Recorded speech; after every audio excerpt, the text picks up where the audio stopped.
Poirot. Hercule Poirot is, for me, much more than the character on the written page.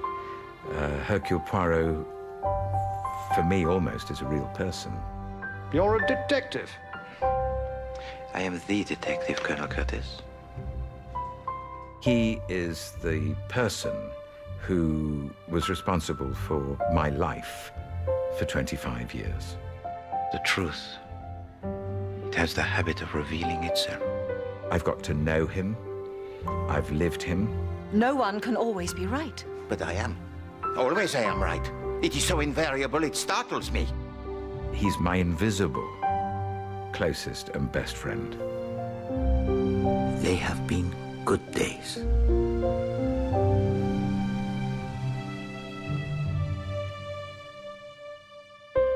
Agatha Christie's Poirot premiered on television in 1989. Voila. Is there nothing to which Hercule Poirot cannot turn his finger? A quarter of a century and 13 series later, it's a global phenomenon watched by 700 million viewers in 100 countries worldwide.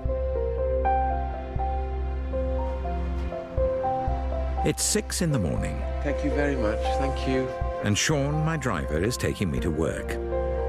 I'm heading to Pinewood Studios to film the last series of Poirot. This will be one of the hardest days of my acting life, because today, Poirot will die. I say, old chap, you're looking pretty awful. Don't you think I should call a doctor? Oh, what good would that do? No, mon ami. What will be, will be. Getting into character is a very detailed process for me, beginning from the moment I'm dressed and I get into the car with Sean driving me, because at that point, I'm learning lines. But then I go to makeup, and then the serious business of the day begins for me. David is a method actor. He dieted for probably about 9 months to lose, I think, about 2 stone. I'm all right. It's got a little block. Whereas in all the other films, he looks like a robust little man. In Curtain, he looks like a little sack of bones in a suit. But it'd be good if it helps him look really, really ill. Agatha Christie does the most extraordinary thing. It's the only story in which you see Poirot as a little old man. And it's told through the eyes of Captain Hastings. Hastings? The key to it for me is that moustache. Once that moustache goes on that lip, I think it's true to say that you will be speaking to Hercule Poirot. Make sure that it does not droop a little here. Yes. Yes, that is better. Curtain, Poirot's last case, was written by Agatha Christie in 1942. Intended for publication after her death, it was hidden in a bank vault for 30 years before publication in 1975. He knows he has to die. Yes. He could never take the ignominy of being accused of a murder and then hung. We all knew that the final scenes were coming up, and we, in a sense, prepared. But it was nevertheless a most remarkable atmosphere. Huge soundstage at Pinewood, with a set built in the centre of it. The room itself, which contained a bed and walls in which he was going to die, was not crowded. It was deliberately kept quiet. Sterling? And now, I need to think. But Poirot? Go down to breakfast, mon ami. The case, it is ended. And outside, the set itself, the rest of the crew, was exceptionally quiet. Sheila, David's wife, was sitting beside the sound man.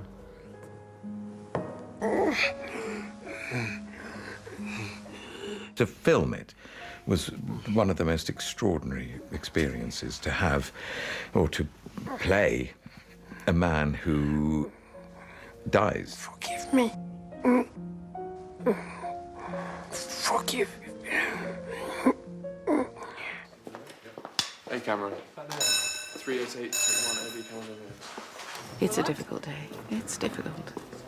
Because he feels the character very deeply. I think every time he shoots it, it's going to take more out of him. Yes. For a character actor of his intensity, to lose someone he's been completely involved and absorbed in for 25 years is a personal tragedy. Terrible. It was awful. I'll never forget it. The hardest moment of filming.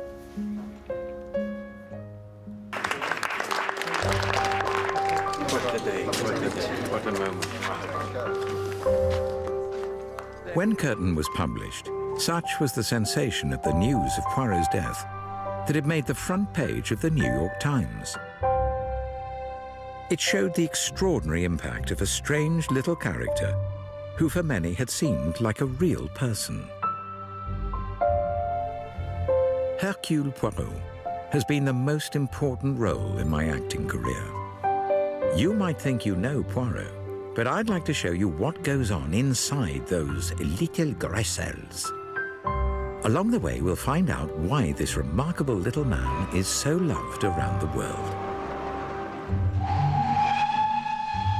To begin to understand Poirot, we need to go back to the beginning. I am on my way to the seaside town of Torquay and remembering a visit I made 25 years ago. He said to me, I've been offered the role of Poirot. He said, what do you think? I said, well, I should take it. I wouldn't hesitate. I said, the only piece of advice I give you is it's going to change your life. And he said, oh, don't be so silly. I said, well, it will. So, this is a very special place. Agatha Christie's house. Greenway was Agatha Christie's summer home from 1938 until her death in 1976. Soon after I was cast as Hercule Poirot, I was invited here to meet her daughter. I remember one particular lunch I had with Agatha Christie's daughter, Rosalind, and her husband, Anthony Hicks. And they said to me, we want the audience to be able to smile with Poirot, but never laugh at him. And that's why you have been chosen to play the role. Getting the approval of Agatha Christie's family was crucial for me before my life as Poirot began. Today, I've come back to meet her grandson, Matthew Pritchard. Here we are in Devonshire, where Poirot was actually born. How do you think he came to be? Well, of course, that was long before my time. Yes. But I'm told that a bus drew up in Union Square in Torquay, and out of it trooped a whole busload of Belgian refugees, one of whom was a little man who, surprisingly enough, David, looked a bit like you. Do you fancy a pint of beer, if there's any left? No, merci. I cannot yet bring myself to enjoy the English public house. My grandmother must have seen him, and she must have thought, well, there's my detective. Poirot was introduced to the world in 1920 as a World War I Belgian refugee in Agatha Christie's first book, The Mysterious Affair at Styles. Poirot was an extraordinary-looking little man. He was hardly more than 5 feet 4 inches, but carried himself with great dignity. The neatness of his attire was almost incredible. Ah, voilà. As a detective, his flair had been extraordinary, and he had achieved triumphs by unraveling some of the most baffling cases of the day. The handwriting on this letter shouts your guilt. You are a heartless murderer. Agatha Christie could never have guessed that Poirot would become so famous, appearing in over 50 short stories and 33 novels. Oh, look. Now, is this a real one that she used? That is a real one. She would have taken this to the Middle East. She would have hammered out Death on the Nile, somewhere near the pyramids in Egypt. Really? On something like that. On something like that. The more I know about Agatha, the more I learn about her, that she was such a warm, generous, lovely person. I just hope she would have liked what I did, that's all. She was very honest. Very candid indeed. Today, Agatha Christie is revered in Torquay, so I can't visit here without loaning something very special to the museum. Oh, I didn't believe it. I knew some things were coming here, but I didn't know what it was, and it's my flat. My flat. It's Poirot's flat. Look, my desk. Hello, Cole. Hello, David. Hello, it's nice to see you. Hello, lovely Amy. to see you as well. Very nice to see you. La la. Fantastic. Take it out. That's absolutely beautiful. This is actually my prized possession. I think I've probably held that more than any other thing I've ever held in my life. That is absolutely incredible. It's still warm as well. It is still. But there's another reason we're here. I'm meeting John Curran, an archivist who has found clues about Poirot's creation in Agatha Christie's secret diaries. And there, look, Hercule Poirot, yes, written by Agatha Christie. So you can see here the mysterious affair at Styles. The plot was roughed out, and then came her dilemma, a detective story. Now, what kind of a detective? Mm-hmm. So she says, why not have a Belgian refugee? Because the refugees were in most countries at that stage. You're not selling onions, are you? Pardon? Your people come over here doing that a lot. What kind of man should you be? A little man with a somewhat grandiloquent name. Poirot, monsieur. Hercule Poirot. Poirot.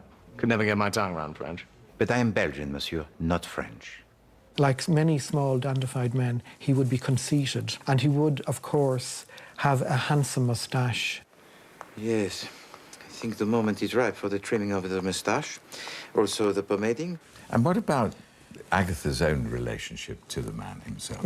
Well, that became a bit fraught as the years went on. And she says here, why did I ever invent this detestable, bombastic, tiresome little creature? I must be right, because I am never wrong.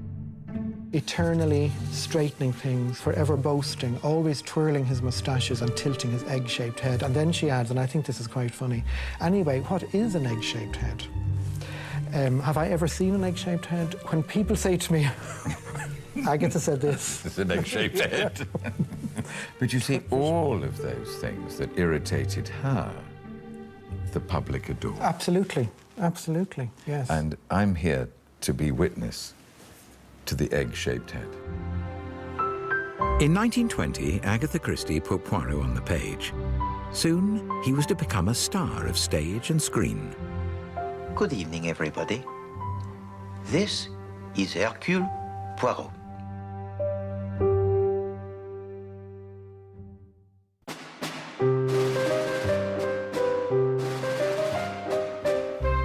In the Roaring '20s, Agatha Christie's new detective, Hercule Poirot, was hugely popular. After only 4 books, he was set to appear on the London stage. I wish I could get into Doctor Who's TARDIS and go back to sitting in a London theatre in 1928 and witnessing for the very first time that the character of Hercule Poirot came to life, performed by Charles Laughton, one of the greatest actors that we had in those days, performing in a play called Alibi, which was an adaptation of the glorious novel, The Murder of Roger Ackroyd.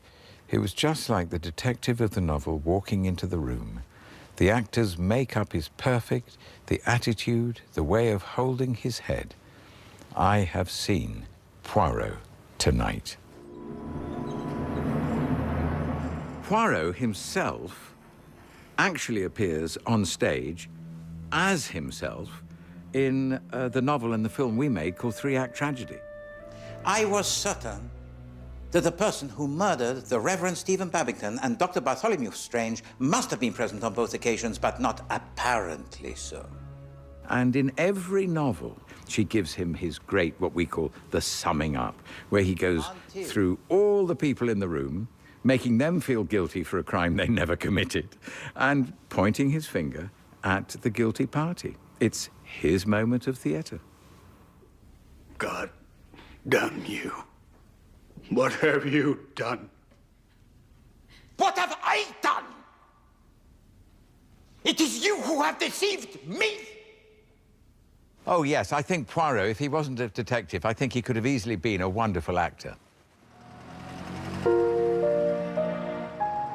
In 1931, 3 years after Poirot first appeared on stage, Alibi was filmed for the cinema with a new Poirot. Sadly, this film is now lost, but other screen portrayals have survived. Oh, wow. Isn't this fantastic? So, lights, camera, action.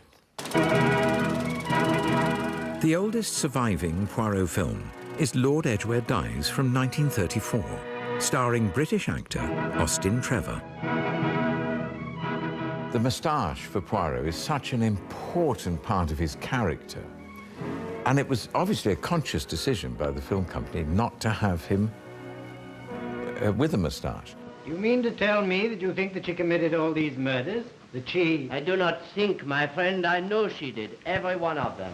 The accent is, well, you can hear it's English, trying to be French. But then that was the style then. Madame, you tried to pull the wool over the eyes of Hercule Poirot. And I'm hanged if we can have that.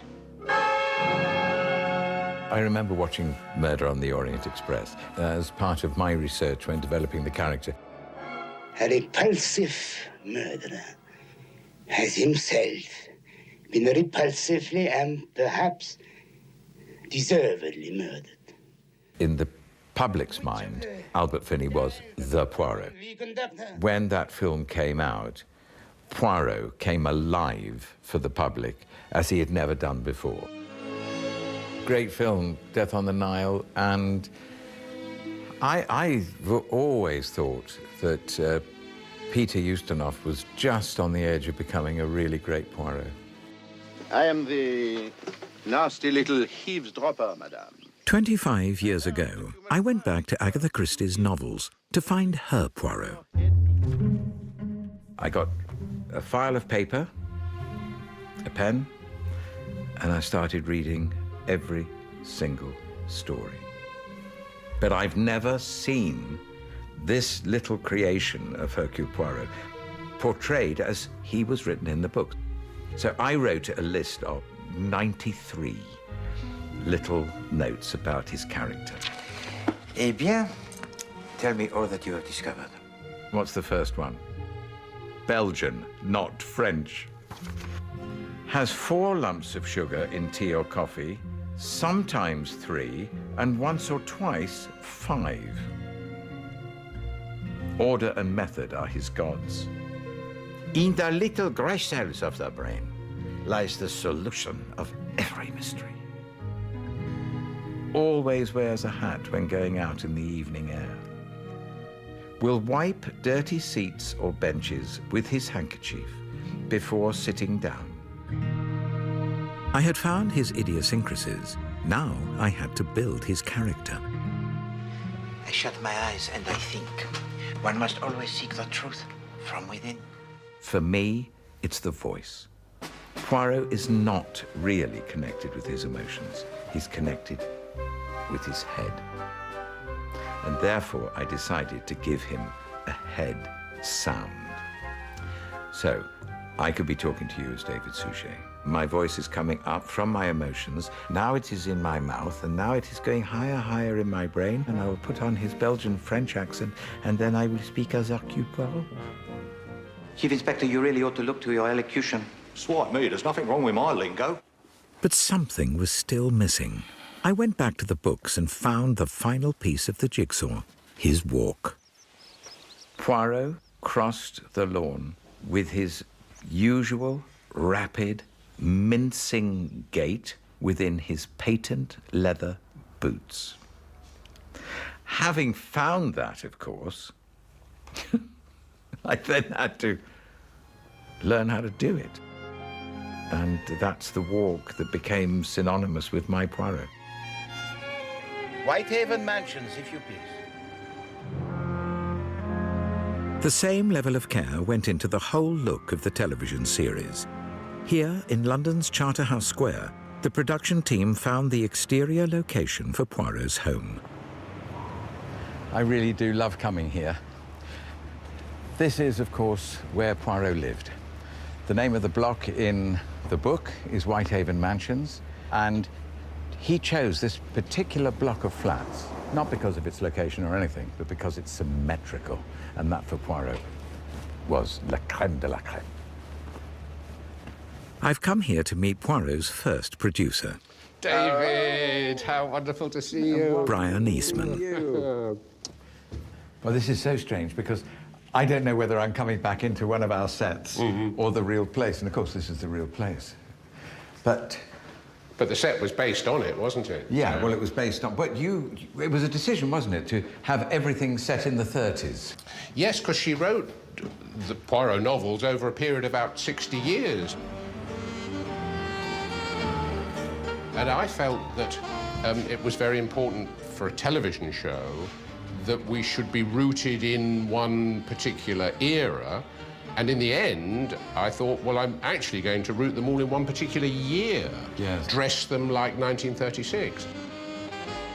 Of course, this isn't our flat in the set. I mean, this is the real flat in this building. We used the outside of one of these flats. Which one was it there? Well, I remember we always used to count down from the top. 1, 2, 3. And that's that one, isn't it, with the vertical blinds? I think that was the one. Mr. Poirot, Mr. Poirot. Yes, Miss Lemon, yes. There's a letter, sir. A letter from Eliza Dunn. There! And the wonderful thing that I felt that you did was you managed to capture the peculiarities alongside the lovability. Yeah. And I think that is why people love him. But I had a wonderful team of actors around me, didn't I? That I was able to play off, and they were able to have their own life and their own worlds. Good heavens.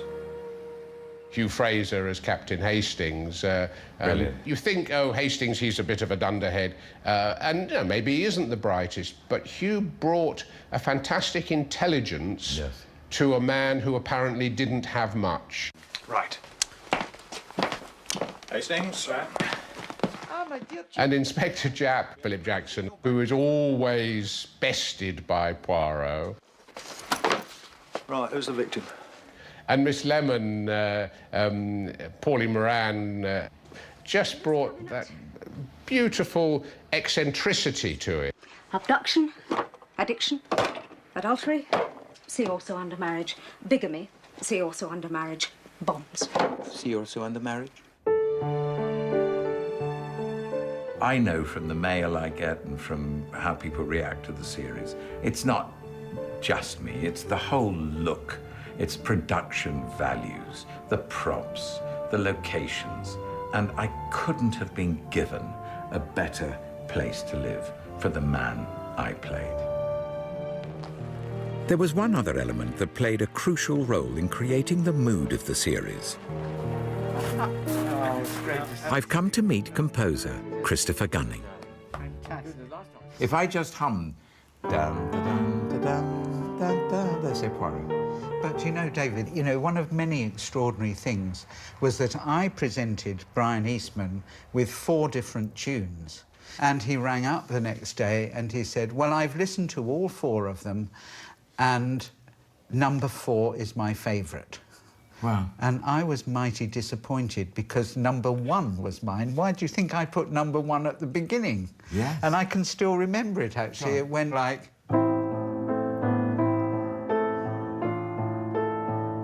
Yes, I have heard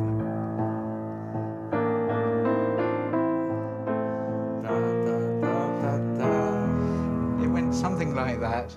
And that was my clear favourite, but Brian didn't even give that a thought. And of course, he was right and I was wrong. How did you decide that should be one of your theme tunes for Poirot? What is the process for you? I did read a script, so I thought about what sort of music would take us back to the 30s a little bit.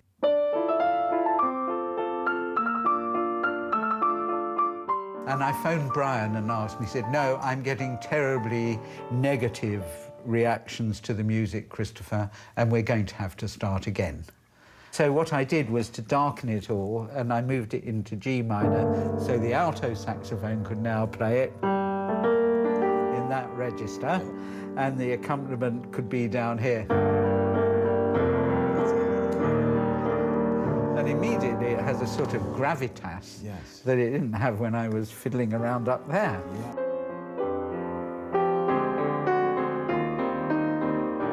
That music, along with many other elements, defines the series. But what made Poirot such a popular character around the world? Where better to find out than visiting the country of his birth? Belgium. Pity Emily couldn't come. Still, I think she's right. Brussels is a far cry from Isleworth. Her loss is my gain.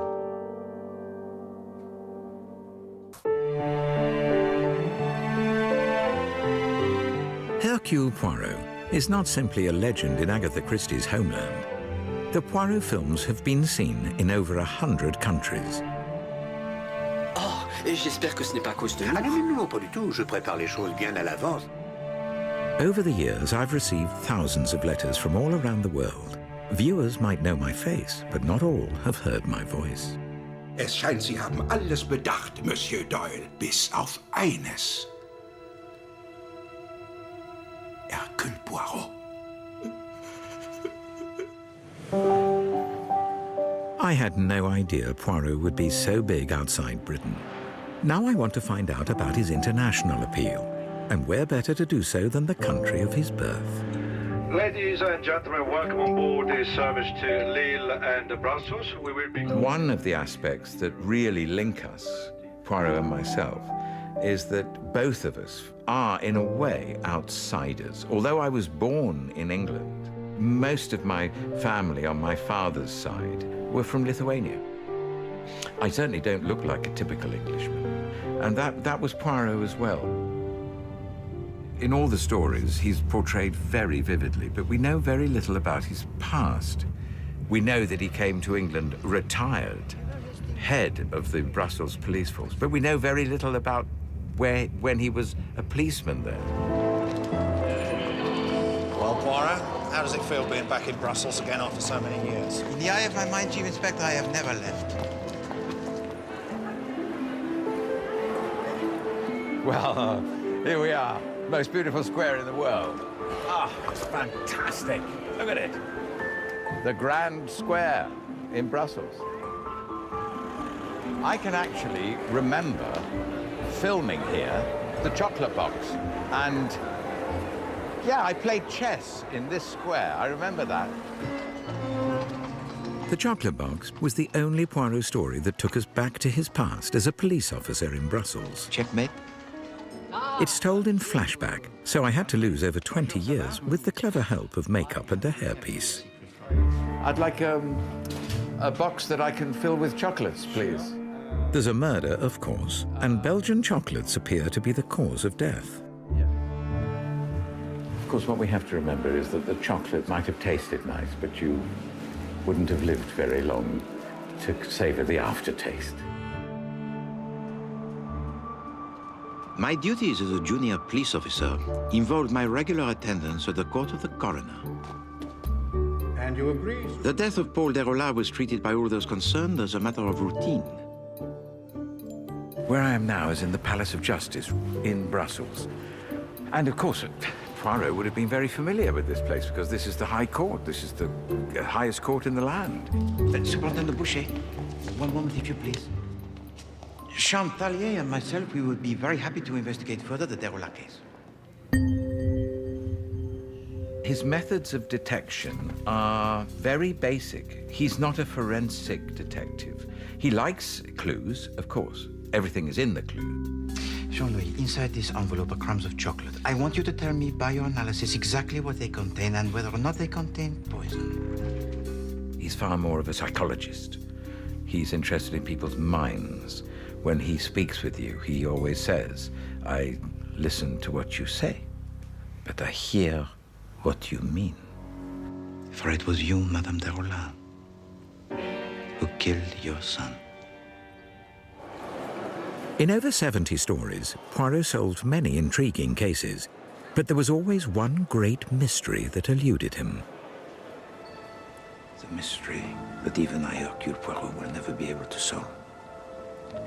The nature of love. I get lots of mail and people talking to me about Poirot's sexuality. Why is everyone so afraid of sex? Why hasn't he married? Does he fall in love? Where's Poirot's romantic interest? In Chocolate Box, Poirot found the killer, but lost his heart to his client, Virginie Ménard. I hope I haven't made things awkward for you, Hercule.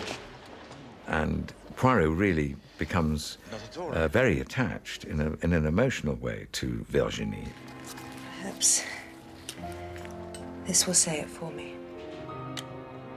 She gives to him a little silver brooch. Virginie, you should not have.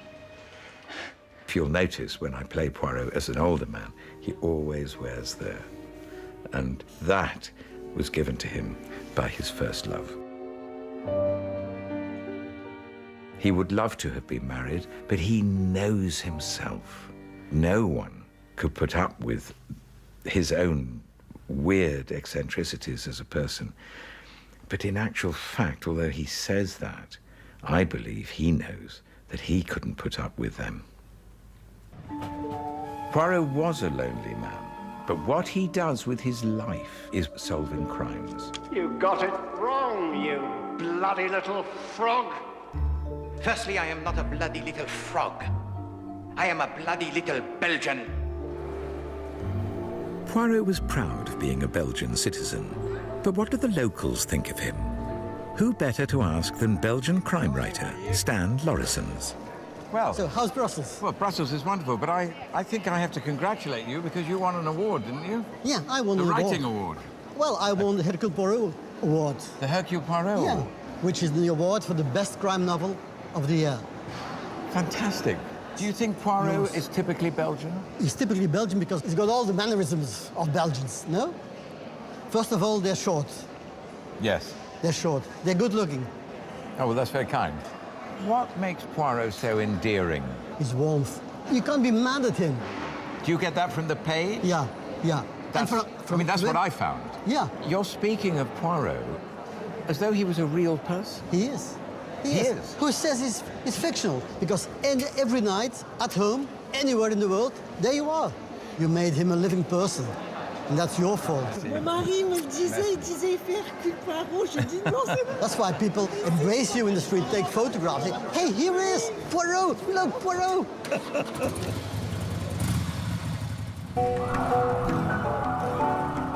Even without the moustache, I'm always surprised to be recognized anywhere in the world. Well, here I am in a police car with police outriders as an escort, and it's quite overwhelming. Apparently, I'm going to meet somebody very important, has to be important for this sort of welcome. Beautiful, isn't it? Yeah. Beautiful building. In fact, I've been invited to meet the Mayor of Brussels and the Chief of Police. We're going to find out what they think of Belgium's most famous detective. Hercule Poirot. Mayor Tillemont. My sir. I say to you. Back home, are you? Would you have liked Hercule Poirot here now? Yeah, we need him. You need him? Yeah. But with a moustache. That can be arranged. That can be arranged. That can be put in the post. Can we? What do the Belgians think of Hercule Poirot? They were proud because he solved matters the English couldn't solve. Yes. And your accent was not too bad. Thank you. I wondered... I'm very nervous meeting you to say... I mean, you could have said it was terrible and we're on television, you know. What can I do? But thank you very, very much, and you've given me such a lovely work. It's a great honour to be here, seriously. My pleasure. Thank you, Chris. Sir. They take Poirot to their hearts. And, you know, Agatha Christie is widely read here, and Poirot is one of Belgium's sons.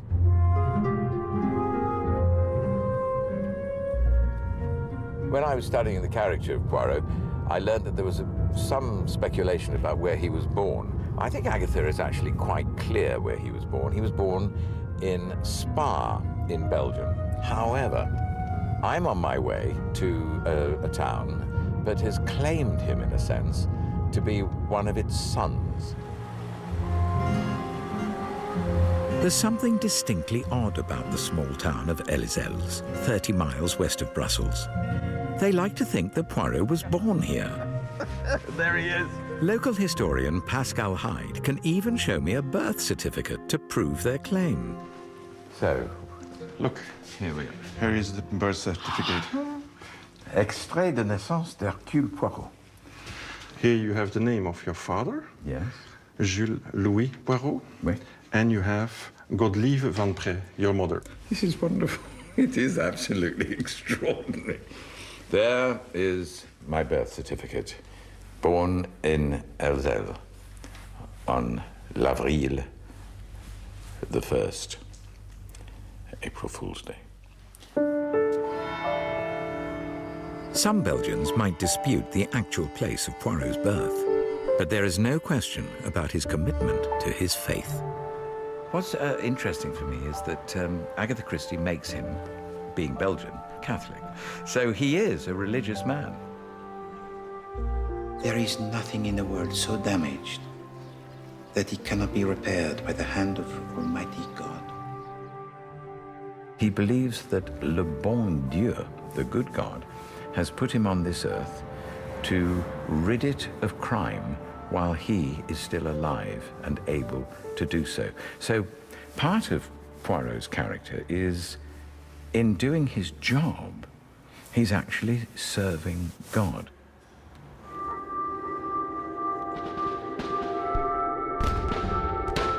Agatha Christie's books reveal that Poirot retired from the Belgian police force and that his world was thrown into turmoil at the outbreak of the First World War. He couldn't have actually fought in the trenches himself because, I mean, he was retired from the Belgian police force and then the war started and then he became a refugee. Then began my second career. It is reported that I am the most famous detective in England. Agatha Christie created an outsider that was true to life. His faith gave him his purpose, but I think his humanity and warmth is the secret of the character's success. But of all the crimes he solved, there was one case that would challenge him to breaking point.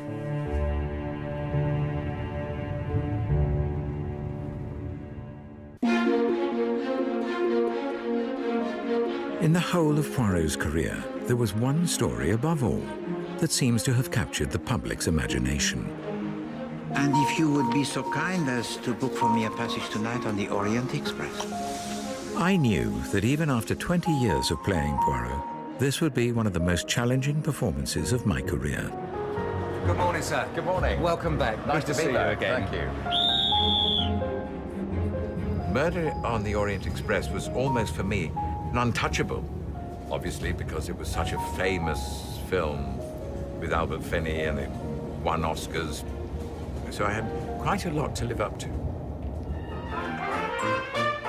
I began researching Murder on the Orient Express by reading the book on the original restored train to Venice.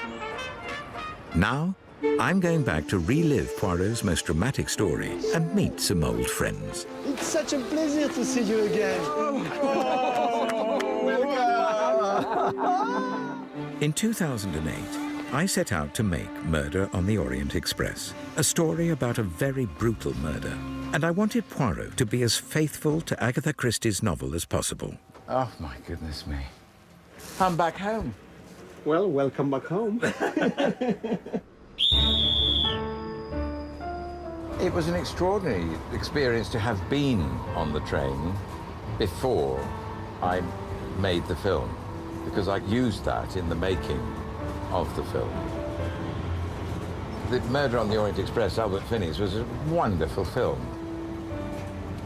We had a different take on it. We took it much more seriously. In fact, the actual tone of the book is serious.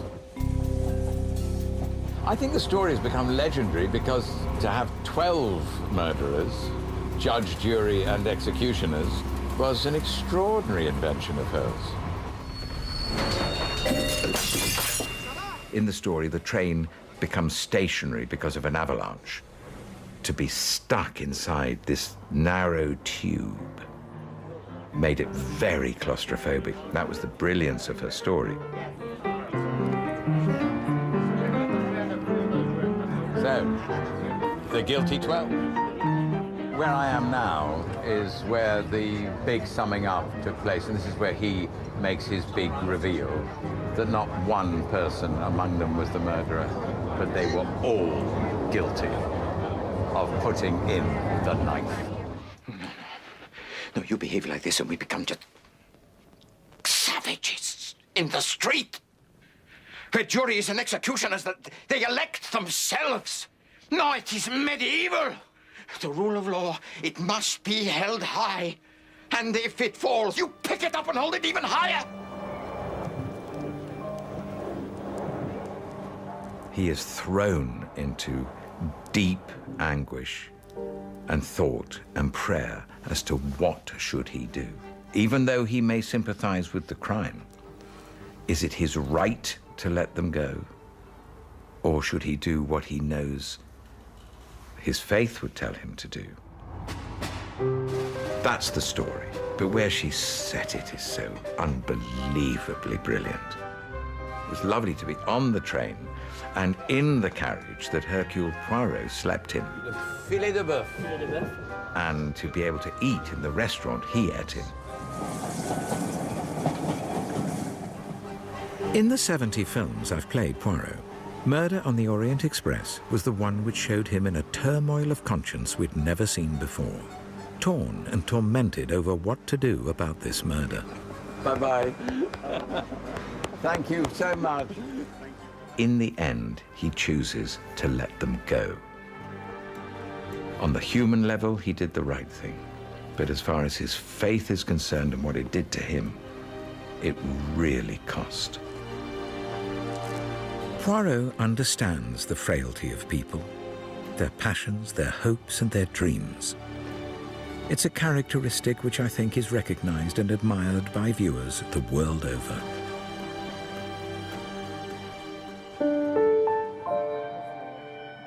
Orient Express was one of my biggest challenges as Poirot. Now, 5 years on, I'm on the set of Dead Man's Folly. Good morning. How are you? Fine, thank you. It's June 2013, and 9 months since I filmed Poirot's death in Curtain. I wanted to end 25 years on a high, not his demise. So we shot the final film out of sequence. When I finish this film, I will have shot every Poirot story that Agatha Christie ever published. You come on a set like this and you think, well, I don't have to do anything. Good morning. Morning. How are you? So you've been in the fortune teller tent? Yes. Which we saw you go into last night, and then there's a little scene in there, a few cuts around, and then... I come out to meet the Dutch girl. 86-1, I'm Mark. Background action and action! I think the enduring power of Poirot is obviously centres on David's performance, but it's also careful casting, very good direction, brilliant art direction, excellent locations, and a great deal of thought go in to make it the package that becomes Agatha Christie's Poirot. Madame, that which you wear on your head, it is a creation most beautiful. Like something from the Royal Ascot, n'est-ce pas? David is meticulous. He's brought with him an eye of detail. We have never been allowed to let our standards slip because David would pick us up on that. Oh, it's an honour to work with David again, and it must be an extraordinary experience for him. And for his family, I have to say. I think the big shout-out goes to the family, I've got to say, living with Mr. Poirot for 25 years. Lady Stubbs, have you seen Lady Stubbs? Have you seen my wife, Lady Stubbs? Has anyone seen Lady Stubbs? In some ways, it's a farewell to the character. I don't know. I think we're all kind of anticipating the last day and how emotional that might be. Agatha Christie's summer home provided the inspiration for Dead Man's Folly. So as a wonderful tribute to Poirot's creator, we have come to Devon, where my final shot will be filmed. I think it's a lovely way to end the series here. No, I feel pleased for David as well to have shot all of them and to have adapted all the novels, which I know is very important to him. It's a triumphant day. I won't see it in any other way as well. I won't. It's emotional, of course it's emotional. I won't pretend it's not emotional, but I feel very elated. Happy. They're filming the very last scene of the very last story of Poirot that will ever be made, with David Suchet playing Poirot. Et voilà. It doesn't feel like 25 years. If I look back, it's really my children growing up, my family, It's a quarter of a century of my life. And suddenly it's over. I think it's the fact that he has applied utter dedication to one role. Most actors do a role, put it down and walk away from it. David has never put it down. C'est bon. Merci. 515, take 1. I mark. David's legacy is to have given the world a character that they could never forget. To bring to life someone who's entertained people around the world for 100 years, and to stamp that character into all our imaginations. And that legacy on television will never fade. Ladies and gentlemen, that is a wrap of Poirot after 25 years.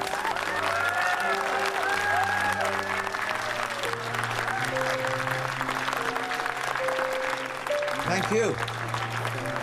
Thank you. I would like to say to you, thank you for having me.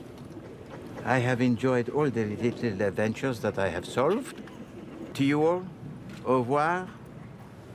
Merci beaucoup. I really do look back with great thankfulness to be given that role and have allowed me the privilege of playing him over a period of 25 years. What a gift, and thank you. Okay, and everyone this way. 1, 2, 3. Yay! Fantastic. And again. 1, 2, 3. Yay! Brilliant. Wonderful. Well done. Thank you.